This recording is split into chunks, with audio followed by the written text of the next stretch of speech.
c'est la journée internationale de la presse.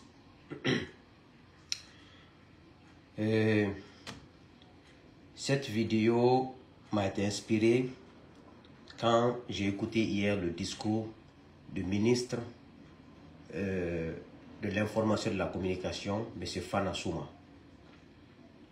J'étais sidéré en écoutant son discours, mais ce n'est pas une surprise. Donc, cette vidéo se parlait de deux sujets. Et d'abord, comme je l'ai dit tantôt, ça m'a inspiré dès que j'ai écouté le discours du ministre de l'information et de la communication, Fana Souma, de la transition. Aujourd'hui, à Boston, il fait très chaud. Nous sommes à 28 degrés Celsius. Extrêmement chaud. Et nous sommes presque tous enrhumés, donc malades, avec le printemps, avec la pollen. Donc, bien avant ce samedi 3 mai 2025, Journée internationale de la presse. Bien avant, je vais parler d'un petit sujet qui est entre parenthèses. Et vous savez, nos médias jouent deux rôles en Guinée. Comme les médias du monde, les médias sont tous pareils. Ils jouent un rôle de manipulateur et parfois ils sont sincères, parfois ils appuient sur l'accélérateur, parfois ils enlèvent dessus, parfois ils font des compromis. S'ils ont des dossiers sur quelqu'un qu'ils n'aiment pas, ils vont le déclencher. Et si c'est une personne qu'eux ils adorent et que leurs collègues a tapé sur le monsieur, ils appellent l'intéressé, mon ami, cette personne m'a appelé, cette directrice m'a appelé, ce directeur m'a appelé. Il faut désamorcer un peu, il ne faut pas accélérer, il ne faut pas parler, il faut faire semblant. C'est ça le rôle des médias en Guinée, aux États-Unis, ailleurs, partout, je peux dire comme ça. Ils jouent le double jeu.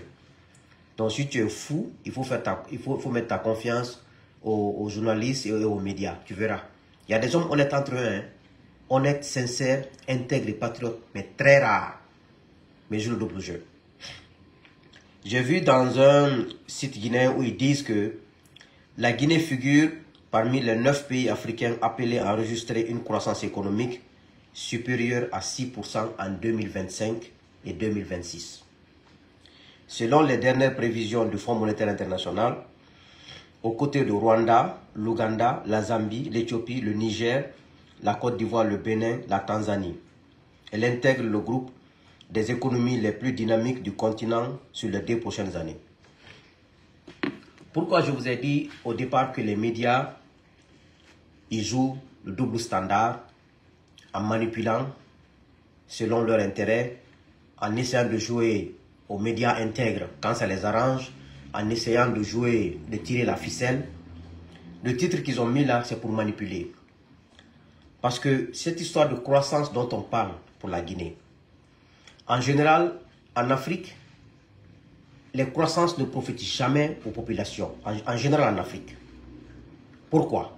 Parce que tout simplement, les secteurs qui créent ces croissances, ce sont des secteurs qui sont détenus par les étrangers en Afrique.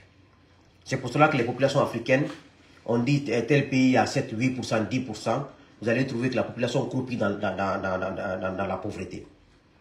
On va revenir en Guinée. Ça, c'est un exemple global. En Guinée, pourquoi la croissance économique qu'on magnifie tant à tout moment pendant les régimes n'a aucun impact sur la population? Je vous explique à des termes très simples. Je ne suis pas un économiste, je suis un gestionnaire. Tout simplement, les secteurs qui contribuent massivement dans le produit intérieur brut. Déjà, qu'est-ce que la croissance? La croissance économique, une définition classique qu'on a appris à l'école, c'est la production des biens et services dans une économie à une période donnée. D'autres définitions peuvent dire que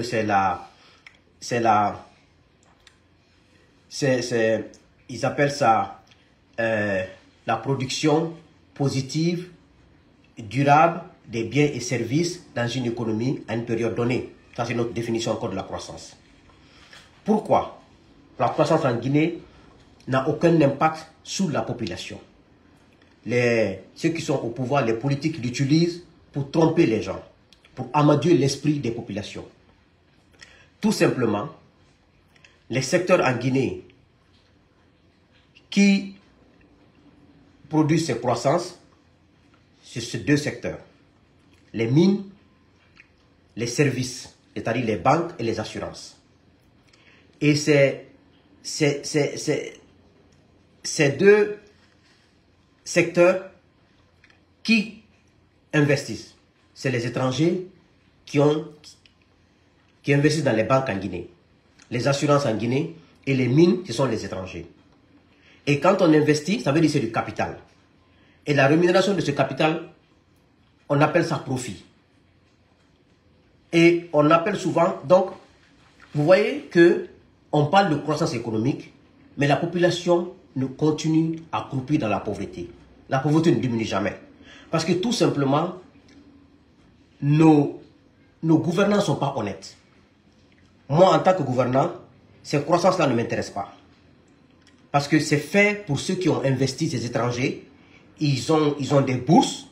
Quand on parle de ça, et leurs bourses augmentent. Et quand on les rémunère, ils prennent leur argent, ils amènent chez eux. Ils investissent chez eux, ils font tout chez eux, ils ne consomment même pas d'argent en Guinée. C'est pour cela qu'on ne ressent rien. Et les gouvernants, s'ils étaient honnêtes, devraient pouvoir s'assurer d'investir dans le secteur primaire, agriculture, élevage, pêche et dans les secteurs qui emploient beaucoup de Guinéens pour que les Guinéens puissent avoir de la rémunération et pour que les Guinéens puissent avoir un pouvoir d'achat conséquent. Mais les gouvernants ne sont pas honnêtes, ils ne sont pas sincères. Ils se fient de ça, ils parlent de ça dans les discours. On a une croissance de 10%, on a une croissance de 8%. Abe Manamana Kanidi. Parce que cette croissance-là, elle contribue à quoi? Au PIB, le produit intérieur brut. Et nous savons que le produit intérieur brut a deux principales composants. C'est le salaire et le profit. Et le salaire, les plus gros salaires en Guinée sont payés aux étrangers. Donc ça ne profite pas au PIB. Et le profit qu'on paye là, dans les investissements là, au niveau des banques, au niveau des assurances, au niveau des mines, ça va chez les étrangers. Les Guinéens ne profitent pas. Donc ça sert à quoi de se vanter de la croissance économique qui ne profite pas à nous? Ça c'est dans le continent africain en général, hein, mais en Guinée en particulier, c'est toujours comme ça. C'est pour cela, tant qu'on n'a pas des dirigeants honnêtes, des dirigeants qui sont sincères, qui ne sont pas là pour tromper, ça ne marchera pas. Parce que rien, tout ce qui compte dans la vie, c'est comment améliorer les conditions de vie de ta population. C'est comme un père de famille, les conditions de vie de mes enfants, de ma femme et de moi-même. Mais si les dirigeants ne font que vendre des croissances artificielles aux gens, ça ne marche pas. Maintenant, cette croissance dont on parle, comme je vous ai dit, le secteur qui emploie plus en Guinée, c'est le secteur primaire et le secteur informel. Ça emploie plus de 70 à 80% des Guinéens.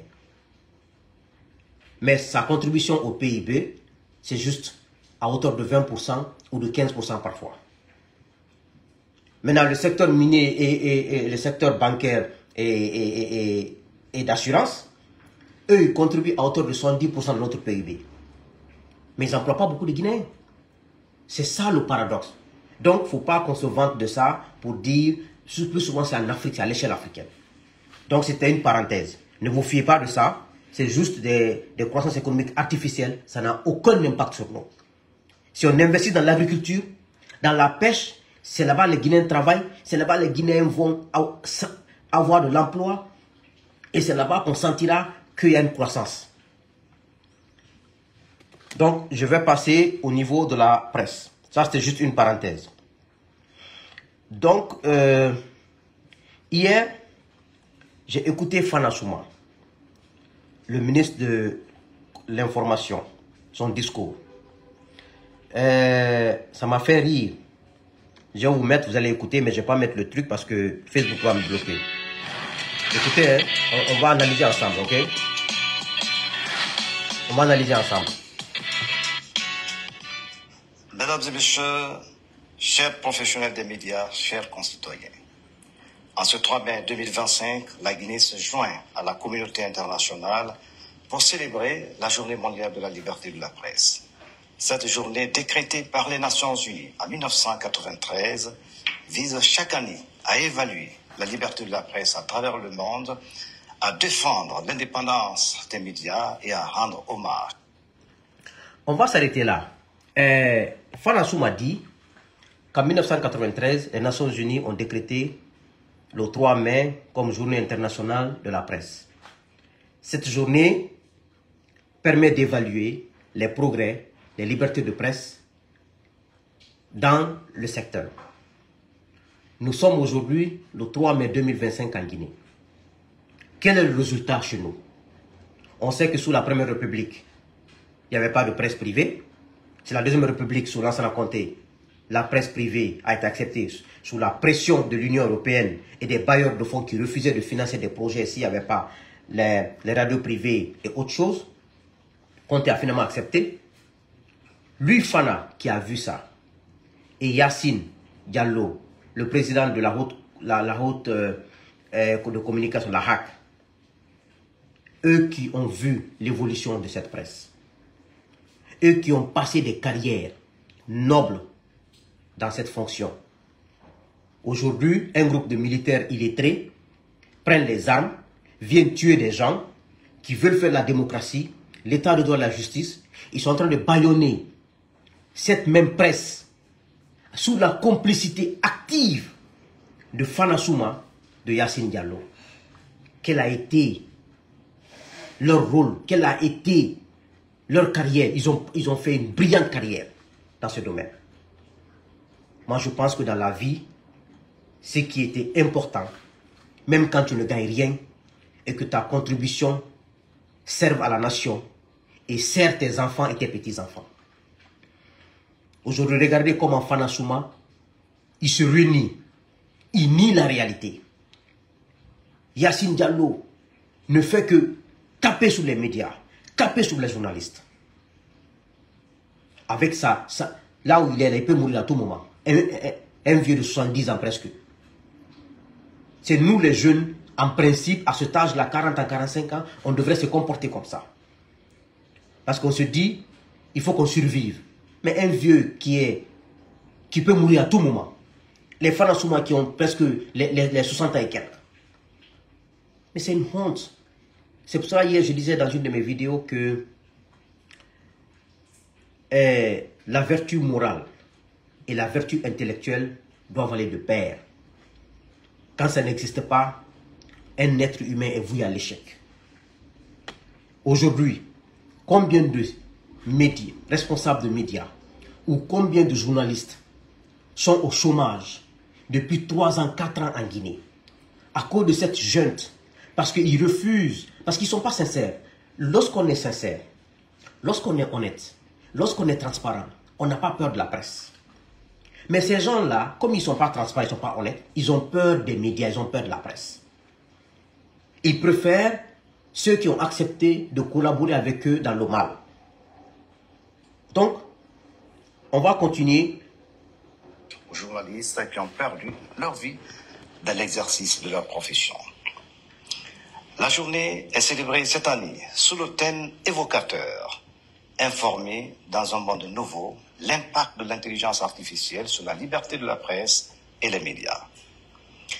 Ce thème nous interpelle à plus d'un titre parce qu'il met en lumière les enjeux et défis que l'intelligence artificielle impose aux professionnels des médias. Chers professionnels des médias, mesdames et messieurs, vous conviendrez avec moi que ces dernières années, il a été constaté que l'intelligence artificielle a profondément transformé la recherche, la collecte, le traitement, la production, la diffusion et la consommation de l'information. Certes, elle a permis un accès au contenu ouvert, de nouvelles perspectives pour le journalisme d'investigation, mais elle pose également des défis à travers la propagation de la désinformation et des discours de haine, la manipulation des contenus et l'atteinte à la vie privée. Fana Souma dit qu'aujourd'hui, avec l'évolution, avec les nouvelles technologies de l'information et l'intelligence artificielle, les journalistes manipulent l'information, atteignent à la liberté, à la vie privée des gens. Lui, Fana, il est dans un pouvoir qui font des atteintes aux droits fondamentaux des gens, qui font des atteintes au physique des gens. Qu'est-ce qui est plus dangereux? Un pouvoir qui prend un citoyen innocent, le kidnappe, le tue. L'âme, la vie est plus importante que tout. Ou bien c'est la diffamation de... Quand on te diffame, est-ce que tu vas mourir? Quand on t'intoxique, est-ce que tu vas mourir? Mais quand on te tue, tu n'as plus le truc de revenir. C'est dommage. Vous savez pourquoi il faut qu'on parle comme ça? Parce qu'aujourd'hui, nous faisons face à une transition composée des hommes et des femmes malhonnêtes. C'est ça la vérité. Quand on va se taire, c'est l'histoire. Demain, on ne sait pas qui va mourir entre nous. Et les vidéos qui resteront, nos enfants et nos petits-enfants écouteront ces vidéos-là. Donc, ils vont écouter ceux qui ont laissé de la communication. Sinon, on ne laisse pas pour nous, comment ils vont écouter, comment ils vont savoir qu'on avait raison, qu'on n'avait pas raison? Si on laisse la parole à ces gens-là, qui nient la réalité. Parce que ce pays a été toujours comme ça. Les intellectuels ont toujours nié la réalité dans ce pays. Ils ont toujours menti dans ce pays. Ils ont toujours manipulé l'opinion dans le mauvais sens dans ce pays. C'est pour ça que la Guinée traîne. Et ils pensent qu'ils sont en train de bien faire. Et ils savent qu'ils ne sont pas en train de bien faire. Mais ils sont en train de copier ceux qui étaient là avant eux. Parce que ça a été toujours comme ça. Ce pays a été toujours comme ça. Ceux qui ont étudié des bonnes études à l'extérieur, ceux qui ont eu des grandes expériences, dès qu'ils sont proches du pouvoir, dès qu'ils sont avec le pouvoir, ils veulent utiliser dans le mauvais sens pour pouvoir endormir le peuple, pour pouvoir faire... Mais ça paye. Parce que regarde leurs enfants aujourd'hui. Je dis aux gens, quand tu t'associes au mal, même quand tu es l'homme le plus honnête au monde, tu es l'homme le plus sincère au monde, le mal là va t'emporter. Et ça va jouer sur ta progéniture. Quand tu n'es pas d'accord, tu démissionnes. Quand tu n'es pas d'accord, tu t'éloignes. Mais toute personne qui s'associe à un régime, qui tue, qui viole les droits des gens, qui kidnappe les gens, qui emprisonne les gens illégalement, tu es responsable. Moi, personne ne me dira le contraire. Et c'est ma vision là-dessus. C'est pour cela, ceux qui ont supporté le troisième mandat, les cadres de l'ancien régime, quand ils vont subir l'injustice, je vais dénoncer. Mais pour moi, je n'aurai jamais confiance en eux. Plus jamais. Moi, ma confiance, c'est une seule fois. C'est comme moi qui ai arrêté devant vous aujourd'hui. Avec mon combat contre le troisième mandat. Avec mon combat aujourd'hui contre le maintien de Mamadi Doumbouya au pouvoir. Imaginez que demain matin, je me permets, même si c'est un régime issu des urnes, le supporter pour qu'il soit au pouvoir à vie. Mais je serai maudit. Vous allez me dire que Souleymane Condé est maudit. C'est ça la réalité. C'est ce qu'on refuse de dire dans notre pays. Donc, il est important qu'on fasse des démentis contre ces gens-là. Maintenant, ils se prennent... Attendez, Mesdames et messieurs, la Guinée n'est pas restée en marge de ce grand bouleversement. On va continuer. Écoutez. Notre paysage médiatique a été profondément marqué par la propagation de fausses nouvelles, de discours de haine et de diffusion d'informations tendancieuses touchant la vie privée de... Yamoussa. Fana Souma dit que le discours de haine, qui aujourd'hui distille les discours de haine plus que la junte au pouvoir et les membres du gouvernement. C'est eux qui recrutent des enfants sur les réseaux sociaux qui insultent les mères des gens. C'est eux qui donnent l'occasion à des gens qui n'ont même pas le niveau à communiquer, à créer des médias en Guinée, à insulter les gens, à attaquer les gens.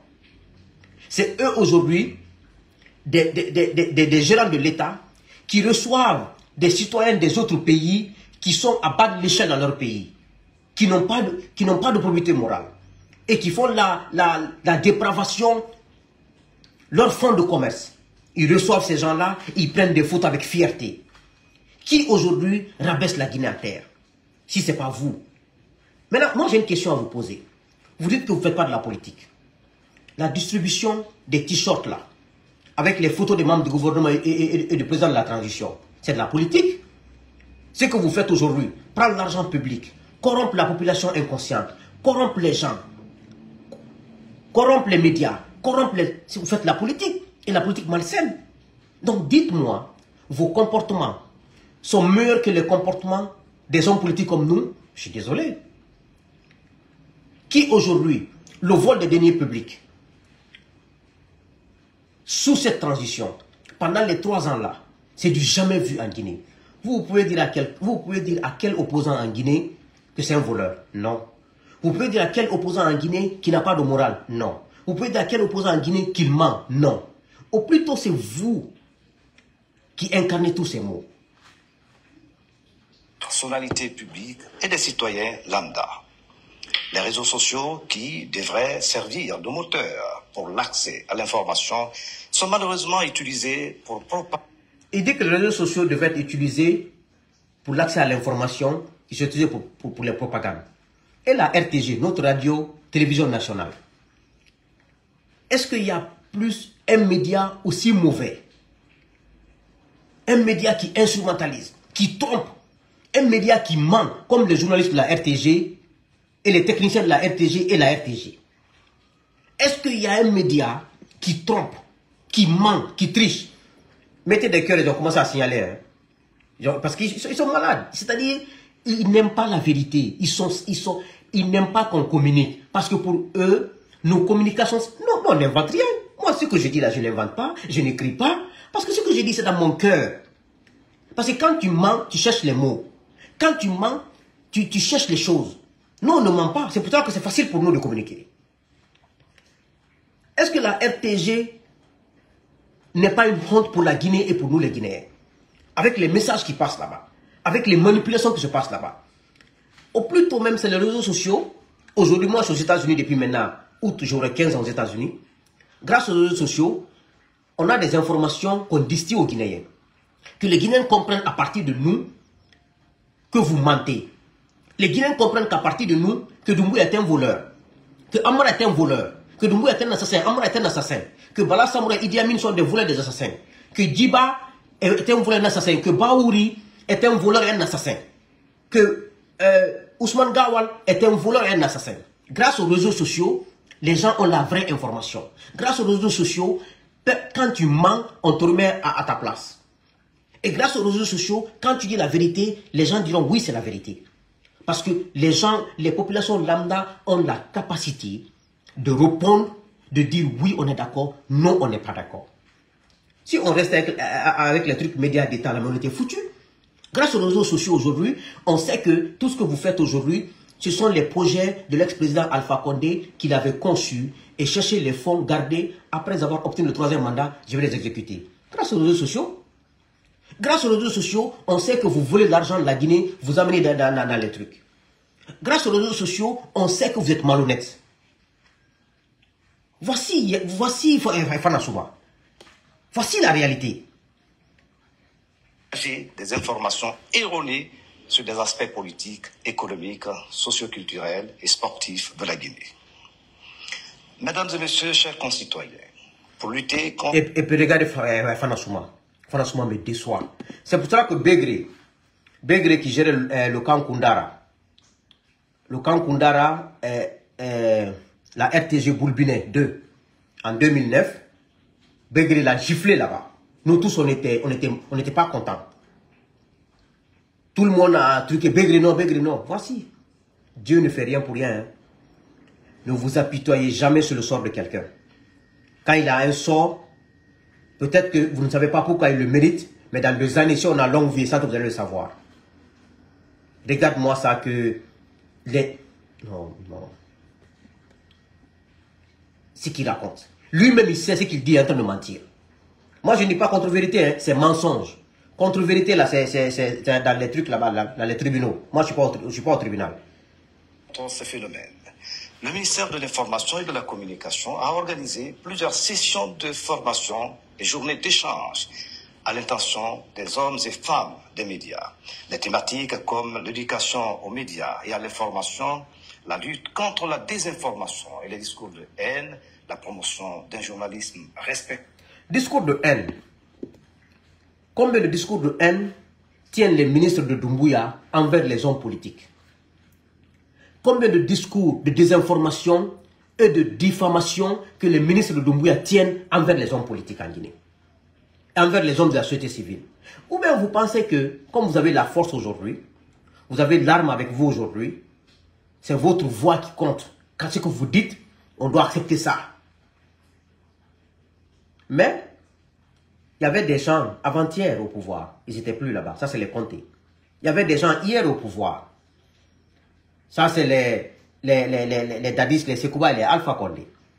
Aujourd'hui c'est vous qui êtes là. Demain matin, quelqu'un sera là. Quelqu'un sera là.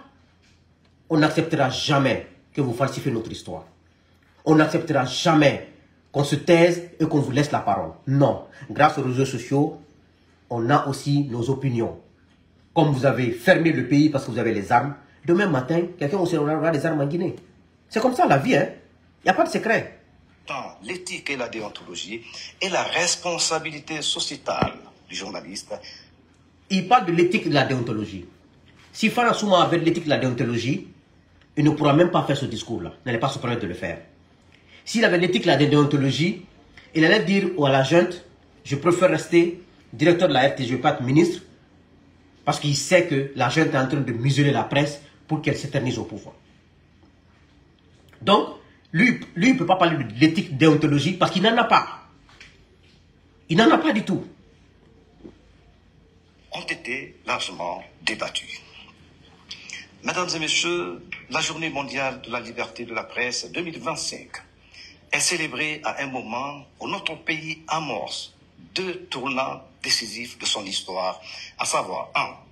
Le retour à l'ordre constitutionnel qui se concrétise à travers le référendum constitutionnel du 21 septembre 2025, les scrutins législatifs et présidentiels. 2. La phase d'exploitation de jugement de fer de Simandou sort. Regarde, s'ils étaient même des gens sérieux, ils ne pouvaient même pas célébrer la journée internationale de la presse. Parce que vous savez vos comportements. C'est pour cela que je vous dis, vous ne savez pas combien de fois ces gens-là n'ont pas de morale. Vous ne savez pas combien de fois cette junte est une menace pour notre avenir. Des gens qui ne se gênent pas. Vous savez, quand un être humain ne se gêne pas, je vous dis, un être humain ne vaut que ce que tu incarnes comme valeur. Quand tu as peur de mentir, quand tu as honte de mentir, quand tu as peur de faire du mal. Regarde-moi, ça c'est des gens qu'on peut... C'est dommage. Je vais laisser comme ça. La vidéo a quelle minute? 3 minutes 32 secondes. C'est à 7 minutes. Je ne vais pas passer mon temps à écouter ça. Je ne vais pas prendre votre temps. C'était juste pour vous dire une pensée pieuse ce 3 mai 2025, la journée internationale de la presse, à tous les hommes de médias, à tous ces journalistes qui sont aujourd'hui au chômage depuis 2 ans, 3 ans, qui n'arrivent pas à trouver de quoi manger, qui n'arrivent pas à payer leur maison, qui n'arrivent pas à envoyer leurs enfants à l'école. Parce que cette junte a décidé ainsi, parce qu'ils ont la force. Mais Dieu qui nous a créés tous les voit. Aujourd'hui, les hommes et des femmes guinéens qui sont des journalistes nobles, ils sont assis chez eux. Ils n'ont rien à faire. D'autres ne peuvent même pas donner la dépense pour leurs femmes. D'autres ne peuvent même pas envoyer leurs enfants à l'école. D'autres n'arrivent même pas à payer leur maison. Parce que cette junte ne veut pas de la vérité, ne veut pas de presse libre, ne veut pas des hommes. Mais si Dieu voit tout ça,